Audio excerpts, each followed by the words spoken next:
അപകട സമയത്ത് കാറിൽ ഉണ്ടായിരുന്നത് 7 പേരാണ്. 7 പേരായിരുന്നു കാറിൽ ഉണ്ടായിരുന്നത്. അതിൽ 4 പേരുടെ മരണം സംഭവിച്ചിരിക്കുന്നു.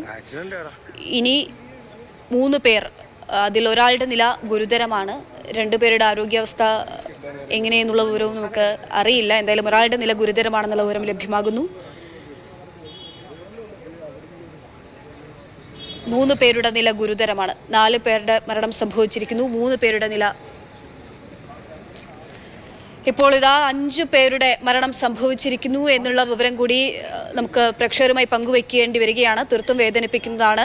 3 പേരുടെ അവസ്ഥ അതീവ ഗുരുതരമായി തുടരുന്നുണ്ടായിരുന്നു. അതിൽ ഒരാളുടെ മരണം കൂടി സംഭവിച്ചിരിക്കുന്നു. അങ്ങനെ 5 പേരുടെ മരണം ആലപ്പുഴയിലെ വാഹനാപകടത്തിൽ റിപ്പോർട്ട് ചെയ്യപ്പെടുകയാണ്. KSRTC ബസ്സും ടവേര കാറും കൂട്ടിയിടിച്ചാണ് അപകടമുണ്ടായത്. വണ്ടാനം മെഡിക്കൽ കോളേജിലെ വിദ്യാർത്ഥികളാണ് അപകടത്തിൽ മരണപ്പെട്ടിരിക്കുന്നത്.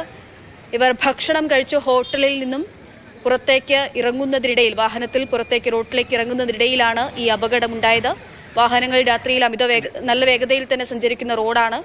പെട്ടെന്ന് തന്നെ ഇവരെ വാഹനത്തിൽ നിന്ന് പുറത്തേക്കെടുത്ത് രക്ഷാപ്രവർത്തനമൊക്കെ നടത്താനുള്ള ശ്രമം നടത്തിയെങ്കിൽ പോലും ജീവൻ രക്ഷിക്കാനായില്ല എന്നുള്ളതാണ്.